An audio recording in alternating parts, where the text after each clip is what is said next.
আমার নাম আরিয়ান। এটা আমার জীবনের এমন একটা গল্প যা বলতে গিয়ে আমার নিজেরও লজ্জা লাগছে। কিন্তু মনে হচ্ছে এটা বলা খুবই দরকার। কেউ কেউ শিক্ষা নিয়ে বদলে যায়, আবার কেউ কেউ সব হারিয়ে শেখে।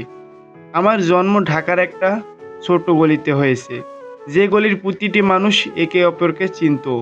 আমি আমার মা বাবার একমাত্র সন্তান ছিলাম, তাই মা আমাকে সবসময় বুকে আগলে রাখতেন। আর আমার বাবা আমাদের গলির কোণে থাকা বিখ্যাত চায়ের দোকানের মালিক। সারাদিন সেই দোকানে লোকেদের ভিড় লেগেই থাকতো। আমি বেশি দূর অবধি পড়াশোনা করতে পারিনি। মাধ্যমিক পাশ করেই বাবার সঙ্গে দোকানে বসতে শুরু করি। বাবা বলতেন, বাবা এই দোকানটাই তোর ডিগ্রি। বাইরে থেকে লোকজন এসে আমাদের দোকানে চা খায়। এই কাজে যে সম্মান পাওয়া যায় তা অফিসের চাকরিতেও পাওয়া যায় না। মা সবসময় চিন্তায় থাকতেন এবং প্রায় বলতেন, আরিয়ান তুই আমাদের সব কিছু, তুই ছাড়া আমাদের আর কেউ নেই। একবার আমি জ্বরে পড়লে মায়ের রাতের ঘুম উড়ে গিয়েছিল, আর সারা রাত আমার কপালে ঠান্ডা জলের পট্টি চেপে রেখেছিল। সকালে বাবা দোকানে যাওয়ার সময় আমার মাথায় হাত রেখে বললেন, আমার বাঘ, তাড়াতাড়ি ঠিক হয়ে যা, তোকে ছাড়া দোকানটা ফাঁকা ফাঁকা লাগে। তাদের এইসব কথা শুনে আমার মনে হতো আমি খুব স্পেশাল। এই অনুভবেই হয়তো আমাকে বাইরের দুনিয়ার কষ্ট থেকে দূরে রাখতো। আমার সমবয়সী বন্ধুরা কেউ ইউনিভার্সিটিতে ভর্তি হচ্ছিল, কেউ চাকরি পাচ্ছিল, কিন্তু আমি বাবার সঙ্গে দোকানে বসেই খুশি ছিলাম। আমি চা বানাতাম, হেসে হেসে কাস্টমারদের সঙ্গে কথা বলতাম, কাউকে বাকিতে দিতাম, আবার কারো কাছে বাকি টাকা চাইতাম। এটাই ছিল আমার জীবন। বাবা সবসময় আমাকে নিয়ে চিন্তিত থাকতেন, কেননা তিনি জানতেন এই দুনিয়াটা বড় কঠিন। তিনি বারবার বলতেন, দোকানে মন দে, পাড়ার দুষ্টু ছেলেদের থেকে দূরে থাক, ওদের সঙ্গে ঘুরলে তুই নষ্ট হয়ে যাবি। আমি বাবার কথা মেনে চলতাম। যদিও পাড়ার কিছু ছেলের সঙ্গে আমার পরিচয় ছিল, কিন্তু আমি তাদের সঙ্গে খুব একটা মিশতাম না। আমার বেশিরভাগ সময় বাবার সঙ্গে দোকানে কিংবা মায়ের সঙ্গে বাড়িতেই কেটে যেত। সন্ধ্যাবেলা মা চার পেঁয়াজি বানাতেন, আর আমরা তিনজন মিলে বসে খেতাম আর টিভি দেখতাম। জীবনে কখনো কখনো এতটাই শান্তিপূর্ণ লাগতো যে আমার ভয় হতো এই শান্তি কোথাও হারিয়ে না যায়। কেননা মা প্রায় বলতেন, হাসির পরে অনেক সময় দুঃখ আসে। তখন আমার জীবনে বড় কোনো ইচ্ছা ছিল না। আমি শুধু চাইতাম মা বাবা সুখে থাকুক, দোকান ভালো চলুক আর জীবন শান্তিতে কাটুক। মাঝে মধ্যে মনে হতো হয়তো ভগবান আমাকে বিশেষ শান্তি দিয়েছিলেন, না কোনো বিপদ, না কোনো বড় দুঃখ। কিন্তু মানুষ ভুলে যায় আসল পরীক্ষা তো সেটাই, যা নিঃশব্দে আসে। একদিন বাবা আমাকে ডেকে বললেন, আরিয়ান তোর জীবনে আরেকটা দায়িত্ব আসা উচিত। আমি একটু চমকে উঠে বললাম, মানে কি বাবা? বাবা ধীরে ধীরে বিড়ি ধরিয়ে গভীর নিঃশ্বাস নিয়ে বললেন, আমি তোর বিয়ের কথা বলছি। আমি চুপ করে রইলাম, কেননা আমি কখনো বিয়ে নিয়ে ভাবিনি। আমার কাছে তো জীবন মানে সকালবেলা দোকান, দুপুর খোদাদের, আর সন্ধ্যায় বাড়ি। আমি আস্তে করে তাকে বললাম, আমি এখনো প্রস্তুত নই। বাবা হেসে আমার দিকে তাকিয়ে বললেন, প্রস্তুত পরে হয়, আগে সম্পর্ক ঠিক হয়। আমার নীরবতা কি উনি সম্মতি ভেবে নিলেন? কিছুদিন পর মা জানালেন যে আমার বিয়ে প্রিয়ার সাথে ঠিক হয়ে গেছে। প্রিয়া, আমি তাকে চিনতাম, কিন্তু কোনোদিন ওকে খুব কাছ থেকে দেখিনি। প্রিয়া সবসময় খুব শান্ত স্বভাবের মেয়ে। পাড়ার বিয়ে শাদিতে তাকে খুব কমই দেখা যেত। লোকেরা বলতো সে নাকি অনাথ মেয়ে। আমার মাসি তার উপর খুব দয়া করত। একদিন আমি মায়ের সঙ্গে মাসির বাড়ি গেলাম। একটা মেয়ে পাশ দিয়ে চলে গেল। আমি ধরে নিলাম ওটাই হয়তো প্রিয়া। সে হয়তো রান্নাঘর থেকে বাসনপত্র নিয়ে যাচ্ছিল। আমরা ওর সঙ্গে দেখা করলাম। ওর মুখে এক অদ্ভুত রকমের গম্ভীরতা ছিল। মাসি মাকে বললেন, এই মেয়েটা এখন তোর দায়িত্ব। আমি যতটা পেরেছি করেছি, এখন তোরা ওকে তাড়াতাড়ি তোদের বাড়িতে বউ করে নিয়ে যা। কয়েকদিন পরেই সাদামাটাভাবে বিয়ে হয়ে গেল। প্রিয়া যখন বউ হয়ে এলো, তখনও ওর মুখে এক অদ্ভুত শান্তি ছিল। না চোখে জল নিয়ে, হয়তো সেও নিজের ভাগ্যকে মেনে নিয়েছিল। বিয়ের পর সে আমাদের বাড়িতে এলে মা তাকে জড়িয়ে ধরে বললেন, মা এখন থেকে এই বাড়িটা তোমার নিজের বাড়ি। প্রিয়া হেসে বলল, হ্যাঁ মা, আমি বুঝি। শুরুর দিকে প্রিয়া খুব বেশি কথা বলতো না। সে চুপচাপ নিজের কাজ করত, ঘর পরিষ্কার করত, রান্না করত। মা ওর ব্যবহার নিয়ে খুব গর্ববোধ করতেন। একদিন মা আমাকে বললেন, আরিয়ান, এই মেয়েটা আমাদের জন্য আশীর্বাদ। দেখ বাড়িতে কি শান্তি নেমে এসেছে। সত্যি প্রিয়া আসার পর ঘরে যেন এক ধরনের স্থিরতা এসে গিয়েছিল। এক সন্ধ্যায় বৃষ্টি হচ্ছিল। আমি বাড়ি ফিরতেই প্রিয়া আমার দিকে তোয়ালে এগিয়ে দিয়ে বলল, তোমার মাথা ভিজে গেছে, মাথাটা মুছে নাও। আমি তোয়ালে দিয়ে মাথা মুছছিলাম, তখন সে বলল, বাবা বলছিলেন তুমি দুপুরে কিছু খাওনি, পরের বার এমন করো না। এটাই প্রথমবার সে আমার জন্য চিন্তা প্রকাশ করলো। প্রিয়ার একটা বিশেষ গুণ ছিল, সে কখনো কোনো কিছু নিয়ে অভিযোগ করতো না। বাড়িতে কিছু কম থাকলে বা মা কখনো একটু কর্কশ কথা বললে সে চুপচাপ সহ্য করত। একবার মা বললেন, তরকারিতে নুন বেশি হয়েছে। সে মাথা নিচু করে বলল, মাফ করে দিন, পরের বার খেয়াল রাখবো। মহল্লার মহিলারা যখন মায়ের সঙ্গে দেখা করতে আসতেন তখন তারা বলতেন, দিদি আপনি তো মেয়ের মতো বৌমা পেয়েছেন। মা খুশি হয়ে বলতেন, বৌমা না, মেয়েই পেয়েছি। প্রিয়ার সেলাই করার খুব শখ ছিল, তাই সন্ধ্যাবেলায় সে পুরনো কাপড় বের করে কাঁথা সেলাই করত। বিয়ের মাত্র 2 মাস কেটেছিল, কিন্তু তার মধ্যেই প্রিয়া এই ঘরের প্রতিটি দেয়ালে নিজের উপস্থিতির ছাপ রেখে দিয়েছিল। মা অসুস্থ হলে তাকে ওষুধ দিত, বাবাকে ঠিক সময় খাবার দিত এবং আমার ছোট থেকে বড় সব কিছুর খেয়াল রাখতো। বিয়ের পর 3 মাস কেটে গিয়েছিল। এক রাতে মা বললেন, আরিয়ান তুই খুশি তো? আমি গভীর নিঃশ্বাস দিয়ে বললাম, মা, প্রিয়ার জন্য এই বাড়িটা এখন সত্যি একটা বাড়ির মতো। দোকানের রোজগার ভালোই হচ্ছিল, আর প্রিয়ার কারণে মা বাবার মুখেও এক শান্তির ছাপ স্পষ্ট দেখা যেত। জীবন আপন গতিতে চলছিল। একদিন সকালে নাস্তার সময় মা বাবাকে বললেন, চলো আজ আমরা বোনের বাড়িতে যাই, অনেক দিন হলো যাওয়া হয়নি।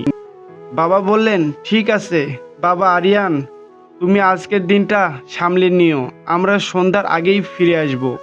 আমি মাথা নেড়ে সম্মতি দিলাম। তখন প্রিয়া মাকে জিজ্ঞেস করলো, আমি কি আপনাদের সঙ্গে যেতে পারি? মা বললেন, না মা, তুমি গেলে সংসার সামলাবে কে? দুপুর পর্যন্ত সবই ঠিকই ছিল। আমি দোকানে বসছিলাম, গ্রাহকরা আসছিল যাচ্ছিল। প্রিয়া দুপুরের খাবার এনে দিল আর বলল, মা বাবাকে ফোন করে জেনে নিও তারা কখন ফিরবেন। আমি কল করলাম কিন্তু ফোন লাগলো না। তাই ভাবলাম হয়তো রাস্তায় আছে, তাই সিগন্যাল পাচ্ছে না।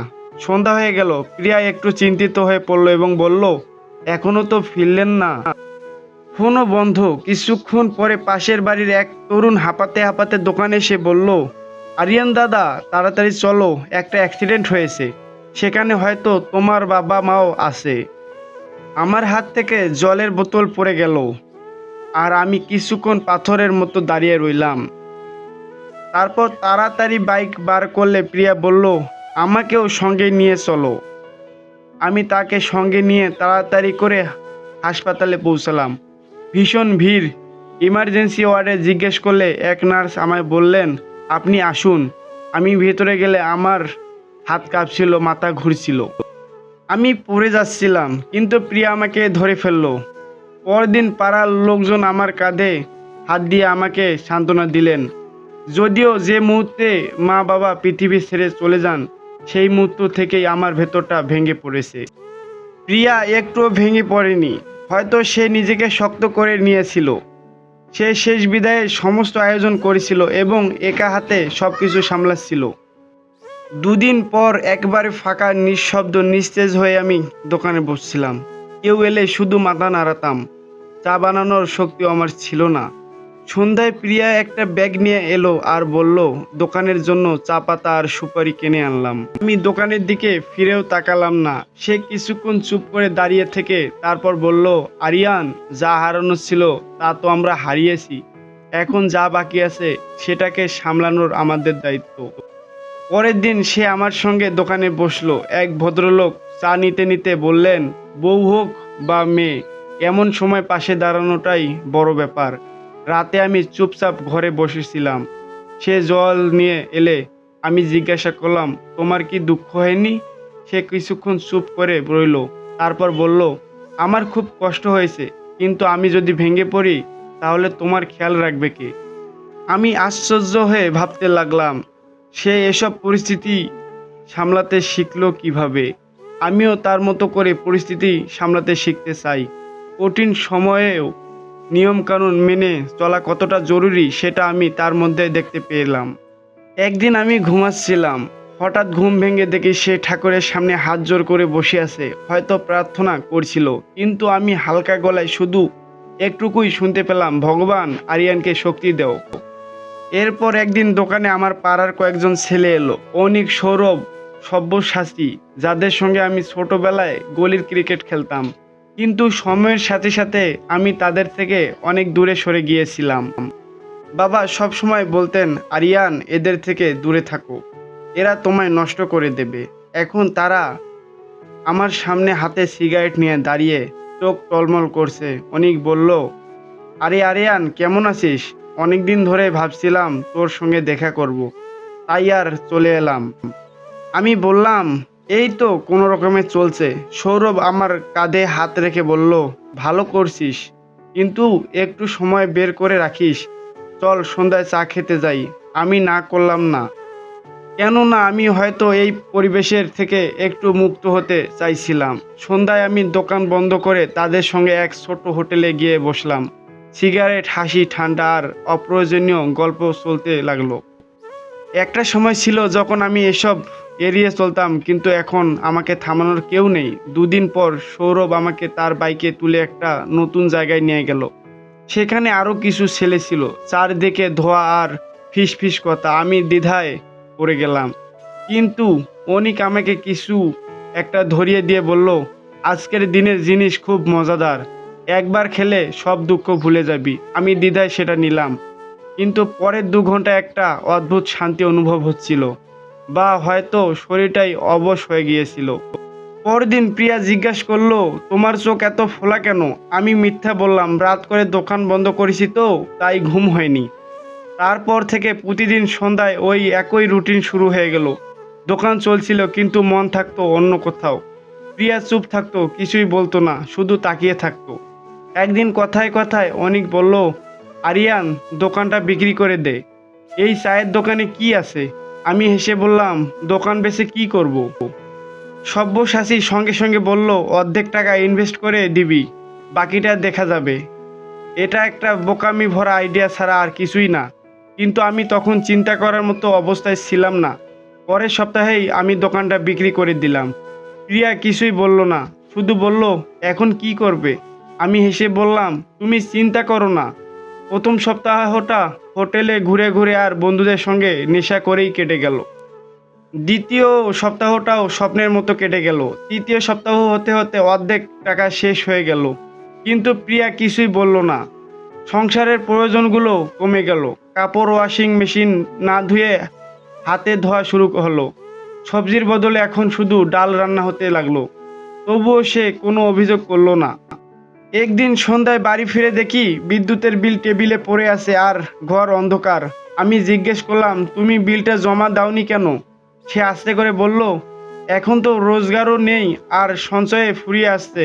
আমি রেগে গিয়ে চেঁচিয়ে উঠলাম, তোমাকে এসব কে ভাবতে বলেছে? সে চুপ করে রইল আর আমি ঘুরে গিয়ে শুয়ে পড়লাম। ভেতরে ভেতরে কষ্ট হচ্ছিল, কিন্তু আমি ক্ষমা চাইতে পারিনি। কিছুদিন পর সৌরভ ফোন করে বলল, আরিয়ান, কিছু টাকার দরকার, একটা দারুণ সুযোগ আছে। আমি বাকি টাকা তুলে তাকে দিলাম, কিন্তু পরদিন যখন ফোন করলাম তখন তার নাম্বার বন্ধ পেলাম। এরপর থেকে অনিক আর সব্যসাচীকেও আর চোখে পড়ল না। তবুও প্রিয়া কিছু বলল না। একদিন রাতে আমি খালি হাতে বাড়ি ফিরলাম। প্রিয়া খাবার পরিবেশন করলো, শুধু ভাত আর এক গ্লাস জল। আমি জিজ্ঞাসা করলাম, তোমার কিছু যায় আসে না? সে মাথা নিচু করে বলল, যায় তো, কিন্তু তুমি আমার স্বামী। আমি জিজ্ঞেস করলাম, এভাবে কতদিন সহ্য করতে পারবে? সে শুধু বলল, যতদিন ভগবান আমার পাশে থাকবেন, আমি সব কিছু চুপচাপ দেখে যাব। এসব নিয়ে আমার ভিতরে লজ্জা ছিল, কিন্তু নেশার ঘোরে সব কিছু হারিয়ে গিয়েছিল। সময় যেতে লাগলো আর সব কিছু আমার হাতছাড়া হতে লাগলো। এখন বাড়িটা আর বাড়ির মতো লাগতো না। বিল, বকেয়া, আলমারিতেও কিছু নেই। আর আমার প্রতিদিন রাতে চোরের মতো ফিরে আসা, এই আমার বাস্তব হয়ে গিয়েছিল। প্রিয়া এখনো আগের মতোই ছিল, কিন্তু আমি আর সেই আরিয়ান ছিলাম না। এক রাতে আমি হাতে একটা মদের বোতল নিয়ে ফিরলাম। দরজা খোলা ছিল, কিন্তু প্রিয়া চুপচাপ দরজার পাশে দাঁড়িয়ে ছিল। সে কিছুই বলল না, চুপচাপ রান্নাঘরে চলে গেল। আমি টলতে টলতে ঘরে ঢুকে মেঝেতে বসে চেঁচিয়ে বললাম, খাবার কি আছে? প্রিয়া বাইরে এসে বলল, ভাত আর আলু সেদ্ধ। আমি রেগে জলের বোতলটা মেঝেতে ছুঁড়ে ফেললাম এবং চেঁচিয়ে বললাম, তুমি সব সময় কেন এত কিপটামি করো?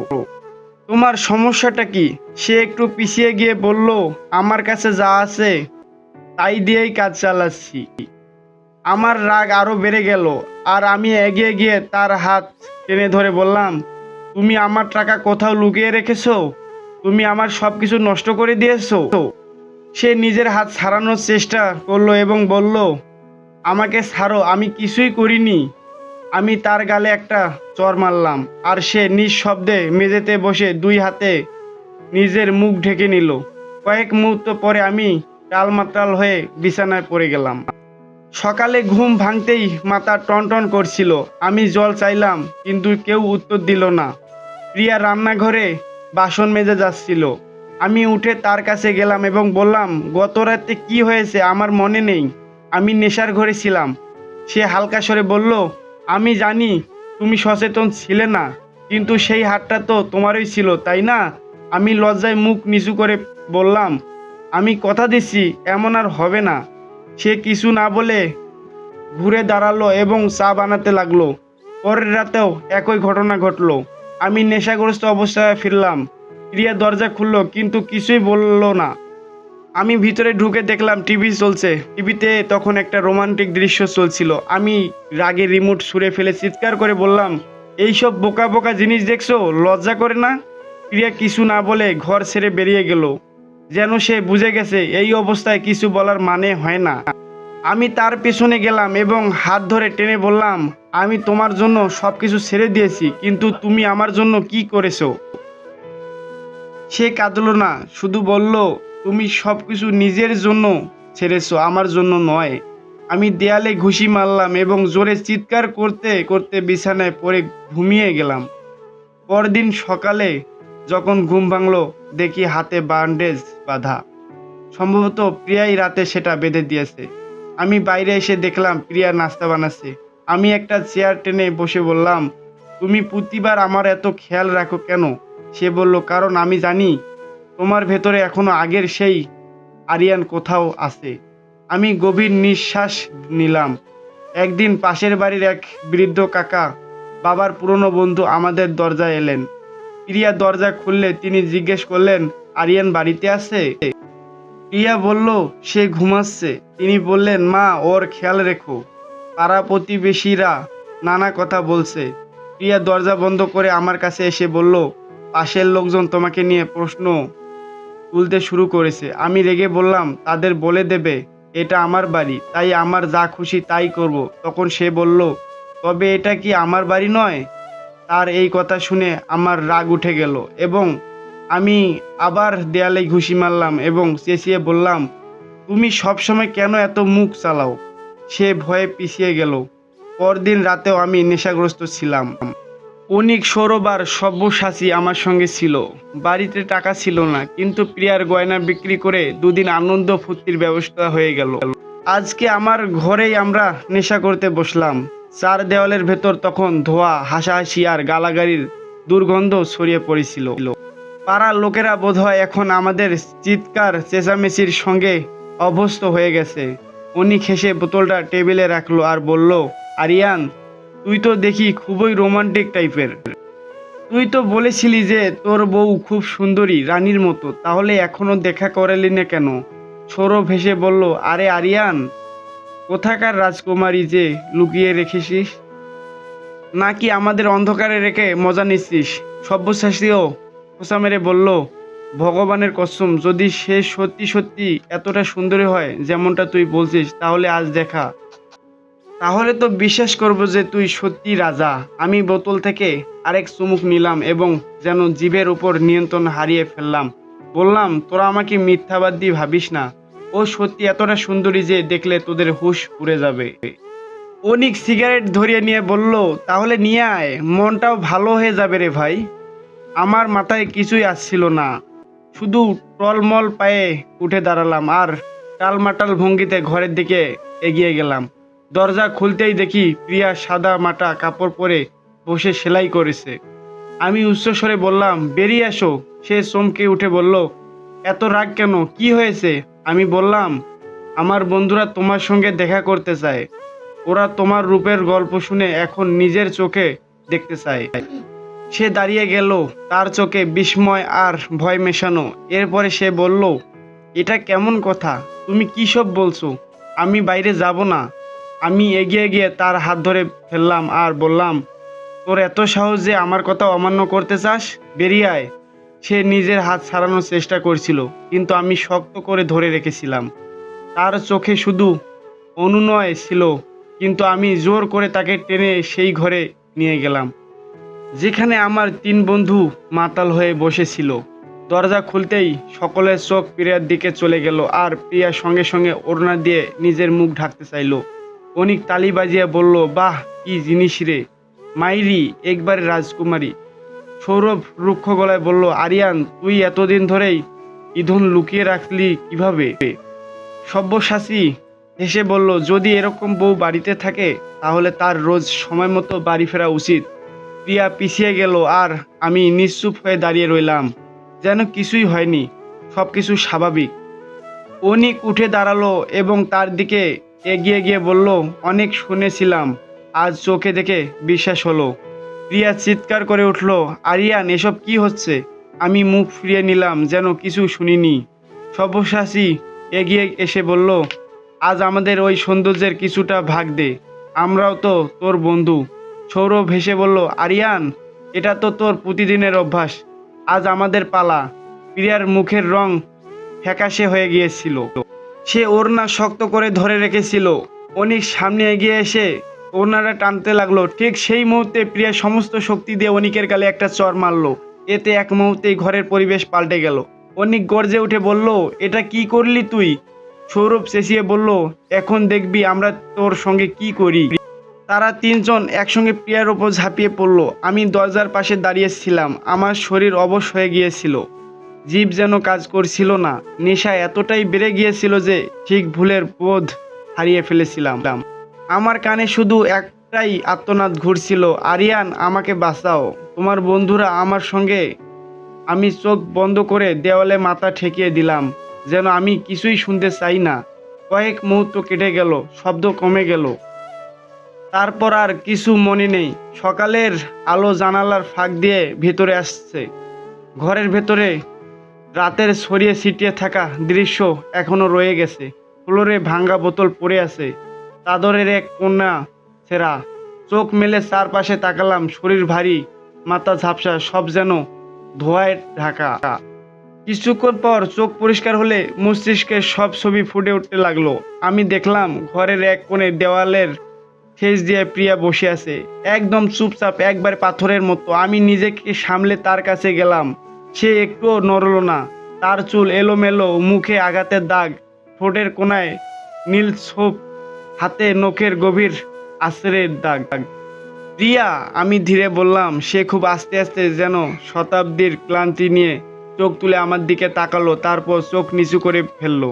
আমি হাত জোড় করে বললাম, তুমি আমাকে যে শাস্তি দাও আমি মেনে নেব, প্লিজ আমাকে ক্ষমা করে দাও। সে আমার দিকে তাকিয়ে বলল, তোমার শাস্তি তুমি পেয়েছো, তুমি নিজেই তোমার শাস্তি হয়ে গেছে। আমি চুপ করে রইলাম। কয়েক মুহূর্ত পরেই সে বলল, যদি সত্যি ক্ষমা চাইতে চাও তাহলে আগে নিজেকে শুধরাও আর ভগবানের সামনে গিয়ে বসো, কারণ তুমি অপবিত্র, তোমার দেহ মন দুটোই অপবিত্র। এই কথাটা আমার বুকে ছুরির মতো বিঁধল আর আমি একটু পিছিয়ে, তারপর ধীরে ধীরে ওয়াশরুমের দিকে এগিয়ে গেলাম। নলটা চালু করে বারবার হাত আর মুখ ধুতে লাগলাম। আমার চোখ দিয়ে জল পড়ছিল, জল যেন আমার শরীরটাকে আর কান্না আমার আত্মাকে পরিষ্কার করছিল।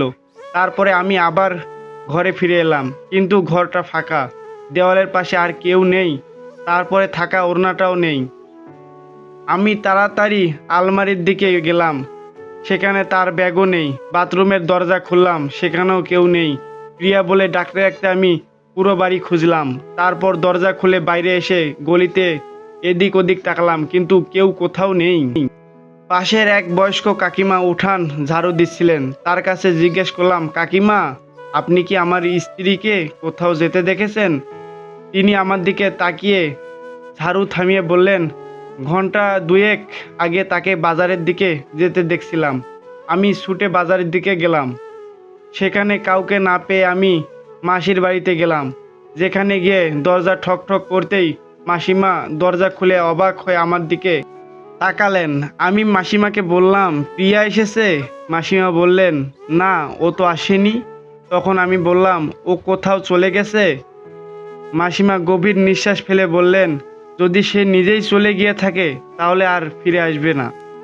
ও শান্ত স্বভাবের মেয়ে, কিন্তু আত্মসম্মানে অটল। আমি সারাদিন শহরের এপাশ ওপাশ খুঁজে বেড়ালাম, কিন্তু কোথাও পেলাম না। যেন সে মাটির মধ্যে মিশে গেছে। রাতে বাড়ি ফিরে ঘরে ঢুকে বিছানায় বসে রইলাম। বারবার দরজার দিকে তাকাতে লাগলাম, যেন সে যে কোনো মুহূর্তে এসে পড়বে। 3 দিন কেটে গেল, প্রতিদিন সেই একই খোঁজ আর প্রতিদিনই খালি হাতে ফেরা। চতুর্থ দিন আমি ক্লান্ত হয়ে পড়লাম। এরপর আমি আলমারি খুলে ওর ওড়নাটা বের করলাম আর সেটা কোলের উপর নিয়ে বসে রইলাম। তুমি ঠিকই বলছিলে প্রিয়া, আমি সত্যিই অপবিত্র। হয়তো এখনো আছি, কিন্তু তুমি পবিত্র ছিলে, আর পবিত্র কোনো কিছু অপবিত্র জায়গায় থাকে না। সেই দিন প্রথমবার আমি ঈশ্বরের সামনে হাত জোড় করলাম না। আমি ক্ষমা চাইনি, আর না তার ফিরে আসার প্রার্থনা করেছি। পরদিন আমি তার ছবি পকেটে নিয়ে শহরের সেই সব জায়গায় যেতে শুরু করলাম যেখানে ওর যাওয়ার সম্ভাবনা থাকতে পারে। সবার আগে হাসপাতালে গেলাম।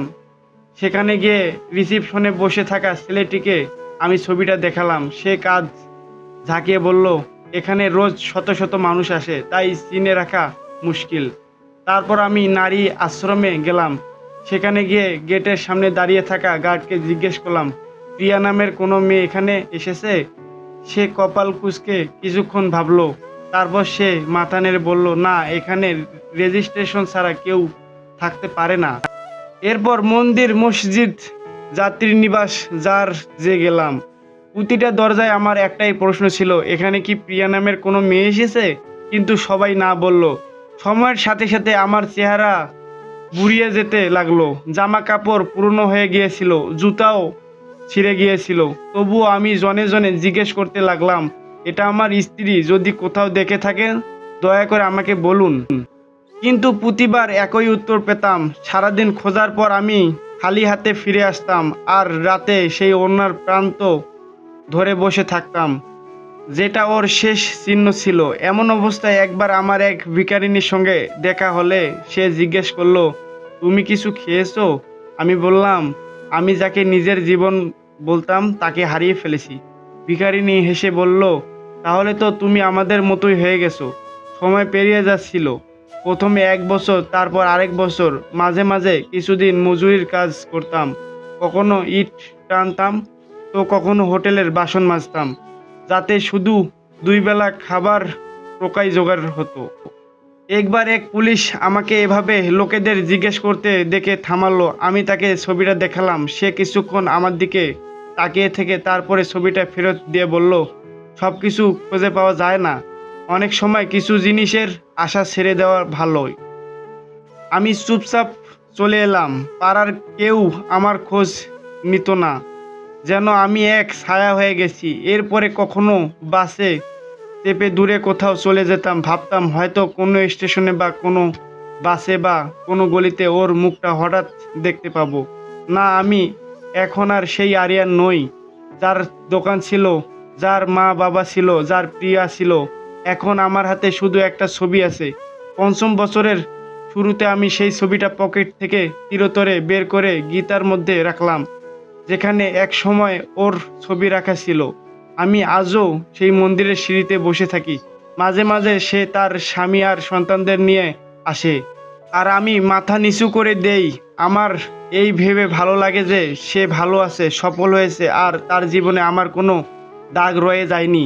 এখন আমি যা কিছু প্রার্থনা করি নিজের জন্য নয়, ওর জন্য করি। আমি আমার সম্মান নিজেই হারিয়েছি, আর তাই আজ এই জীবনের ধাক্কা খাচ্ছি। সম্মান, বিশ্বাস আর সম্পর্ক একবার হারিয়ে গেলে আর ফিরে আসে না। যদি সময় থাকতে আমরা আমাদের সঠিক সঙ্গীর সঠিক মূল্য না বুঝে তাহলে জীবনও একদিন আমাদের অবমূল্যায়ন করে। তাই বন্ধুদের বলছি, যদি এই গল্পটি ভালো লেগে থাকে তাহলে কমেন্ট করে অবশ্যই জানাবেন। ধন্যবাদ।